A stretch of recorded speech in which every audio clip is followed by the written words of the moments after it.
গ্রেফতারের পরও ২০ দাঁত অক্ষত ইয়াসিন ভাটকালের। ধরা পড়ার পর এনআইএ-কে ভাটকালের হুমকি, ভারতে জঙ্গি নাশকতা চলবে। গোয়েন্দাদের দাবি, জেরায় ভারতে একাধিক বিস্ফোরণে জড়িত থাকার কথা স্বীকার করেছে ইয়াসিন। এনআইএ সূত্র খবর, পুনে সহ ভারতে ৫০টিরও বেশি বিস্ফোরণের ঘটনায় জড়িত থাকার কথা স্বীকার করেছে ইন্ডিয়ান মুজাহিদিনের এই সদস্য। যদিও নাশকতা ঘটনার জন্য তার কোনো আফসোস নেই বলেও জানিয়েছে ইয়াসিন ভাটকাল। পাশাপাশি এনআইএ-কে ইয়াসিনের হুমকি, তাকে গ্রেফতারের পরও ভারতে সন্ত্রাসবাদী হামলা চলবে।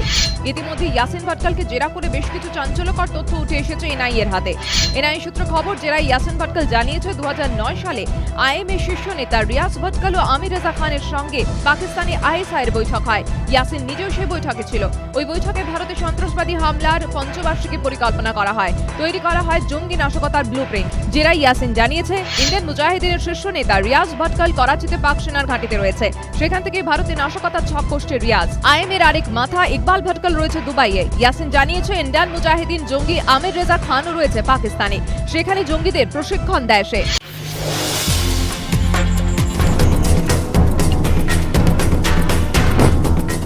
ভরদুপুরে বিস্ফোরণ, আতঙ্কে শহরবাসী। প্রশ্নের মুখে কলকাতা পুলিশের ভূমিকা। চাঁদনী চকের ম্যাডান স্ট্রিটে বিস্ফোরণের আওয়াজ শুনতে পান স্থানীয় বাসিন্দা ও ব্যবসায়ীরা। মুহূর্তে ধোঁয়ায় ঢেকে যায় এলাকা। ঘটনাস্থলের পাশেই মেট্রো স্টেশন এবং শপিং মল। এলাকার হাজার হাজার মানুষের উপস্থিতি, ফলে বিস্ফোরণ ঘটায় ছড়ায় ব্যাপক আতঙ্ক। ঘটনাস্থলে আসে বউবাজার থানার পুলিশ। খবর যায় লালবাজার কন্ট্রোল রুমে। পৌঁছন ডিসি সেন্ট্রাল ডিপি সিংহ। আসে বম্ব স্কোয়াড। পুলিশ কুকুর দিয়ে গোটা এলাকায় চলে বিস্ফোরকের খোঁজ। ঘটনাস্থল থেকে একটি তাজা কৌটো বোমা উদ্ধার করে বম্ব স্কোয়াড।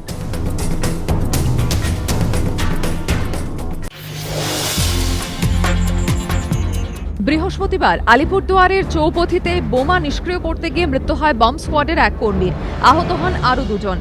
ঘটনার পর বম্ব স্কোয়াডের কর্মীদের গাফিলতি নিয়ে প্রশ্ন ওঠে। এরপরই এদিন ঘটনা তদন্তভার হাতে নিল সিআইডি। শুক্রবার ঘটনাস্থল পরিদর্শন করে সিআইডির ৩ সদস্যের একটি প্রতিনিধি দল। জেলা পুলিশ সূত্রে খবর, বোমা রাখার অভিযোগে জলপাইগুড়ির কুমারগ্রাম থেকে মেনকা রায় এবং ময়নাগুড়ি থেকে গ্রেফতার করা হয়েছে গৌরাঙ্গ রায় নামে এক ব্যক্তিকে।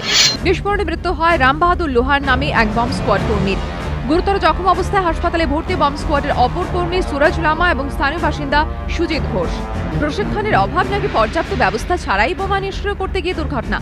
আলিপুরদুয়ারে ঘটনা উস্কে দিয়েছে এমনই একাধিক প্রশ্ন। প্রতিদিনের মতো এদিন সকালেও ছেলেকে নিয়ে স্কুলে গিয়েছিলেন বেহালার রায়বাহাদুর রোডের বাসিন্দা রিঙ্কু মণ্ডল।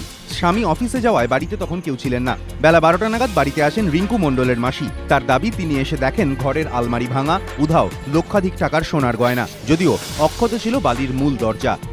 খবর পেয়ে ঘটনাস্থলে পৌঁছয় বেহালা থানার পুলিশ। প্রাথমিক তদন্তের পর পুলিশের অনুমান, পেছনের দরজা দিয়ে বাড়িতে ঢোকে দুষ্কৃতীরা। তদন্ত শুরু করেছে বেহালা থানার পুলিশ।